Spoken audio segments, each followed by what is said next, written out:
Hey, you guys, welcome back to the channel. We review anything and everything. And today I'm continuing this view on my beta tank and beta setup.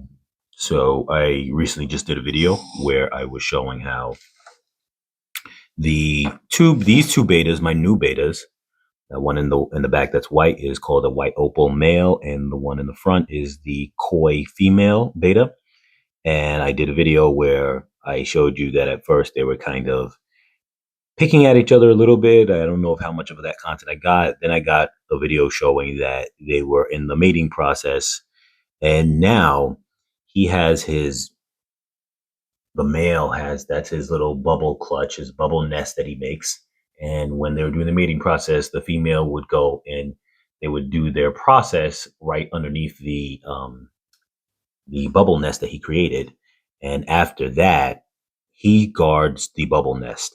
Now, he's not going to no longer run too much around to pick on the female as much. He may interact with her. There might be some moments where he will chase, but for the most part, he's going to protect that bubble nest. Now, if she comes near it, he may chase her away once they're no longer in that mating phase. Now, I don't know if they're still in that mating phase because it was just yesterday that they were, I think it was yesterday or the day before that they were doing their thing. But at this stage in the game, he no longer is going to be chasing around because he's going to stay guard. So most of the time, he will stay there in that area of the tank. And at this moment, since everything's fresh, it doesn't look like he's really chasing the female. Once the eggs start to hatch, so what happens? He makes those bubbles. They put the babies in the bubbles, so the bubbles almost become like, I guess you could say, almost like an egg sac in itself, or an outer protective barrier. And if any of the babies fall from there, he will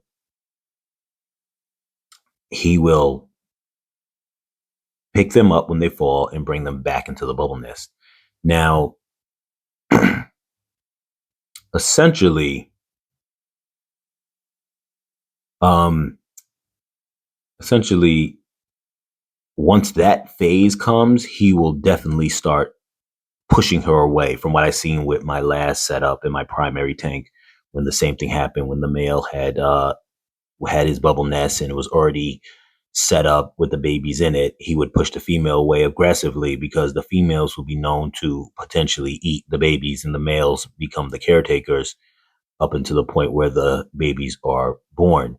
So I think what I'm going to do is at the point in which the babies are born, I probably will then set up this secondary tank I have, which right now has a snake in it and doesn't have fish in it, set that up really nicely for them, transfer them over, and then let the babies just do their thing and thrive, because that way more of them will actually live, assuming that they're just capable of living on their own naturally. And in my previous setup, they didn't die just from, they may have died from being eaten. They may have died from natural causes of just not being able to live that long. But like I said, I separated a couple of them to make sure that those ones that are separated stayed alive, just in case if the rest didn't live. And out of all the ones that were in the main tank with the parents, at the end of it all, the ones that made it was just one, and is the most biggest one now, because the other ones I separated, I put them in a little jar when they were babies. So at that time, it's a decent size for them, as small as they were, because they were brand new babies. But the bigger red one of all the young ones became the biggest because he had the full 10-gallon tank with his parents to roam around and happened to survive. The only survivor of the entire group that wasn't removed from the tank. So that's like a way, from my personal experience, to inform you guys watching the video that if you want some of your, and I don't think there's anything wrong. Some people might say that, oh, you shouldn't do that, this and that. I didn't know better. I actually wasn't planning on having babies, but they had the babies. You can leave them in the same tank and just see who survives and let nature take its course, or you can take a few of them out at least, or all of them out. But it's easier than, instead of removing all of them, just to remove the parents. You can remove a few of them just to make sure that you have some babies. But generally speaking, if the strong are going to survive, that is what happened in my tank. And the one strong one survived and got to a stage where the parents just wouldn't bother him anymore because he was big enough. Not to say he ruled the tank, but he just was big enough to where he couldn't get eaten anymore by anything else inside the tank. So, like I said, this is just a quick update on what's going on. Like I mentioned before, right now, the male is no longer being aggressive to the female. So just a quick run through of what the process was like. I put them both inside the tank, maybe about 5 days ago at best. The male was beating up the female. And I kind of was familiar with this process from my last setup. Then afterwards, the female would chase the male and kind of be aggressive to chase him or look him in the face, because I guess that was her way of saying like, "Hey, I'm down." Then all of a sudden, they were nice to each other, and then they started the spawning process. And now he's polite and kind with her. He doesn't bother her, and he only wants to stay in his own zone. Um, so that is the recap of what happened, and pretty much how the rundown of everything. And then from, like I said, this stage after this, he protects the babies, he gets aggressive. But now that I learned what I learned from before, I'm going to have that second setup already set up, the other tank, and I'll just remove both of the parents. Now I don't know if the parents have a sense of understanding of the kids. I don't know that.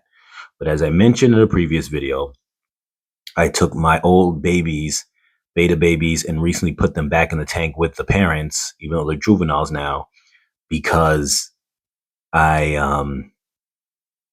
I had a situation where they had to go in there for a temporary moment. Then when I put them back into this tank, I realized they can survive with the parents. So I put them back there so I can have these new fish, and they're doing fine. They're not fighting each other. No, maybe because they're juveniles, but it shows that it's fine. I don't know if they're fine because the parents know that those are their kids. I don't know that. The only fish, the other beta, that actually seems to kind of bother the juveniles, and not aggressively, but just in a minor way, and follows them around, is a new female beta that I introduced into the tank that never actually knew the juveniles ever. So I don't know if that plays a factor. It's very interesting though. So stay tuned for updates. And I just wanted to show you guys this, where things were at. And so you guys can see this in case you've ever wanted to have beta fish and you didn't know how that worked. I just wanted to be able to show that, so you guys knew how that worked. All right, you guys, I'll catch you guys in the next video, guys. Share, like, subscribe, comment. I'll catch you guys.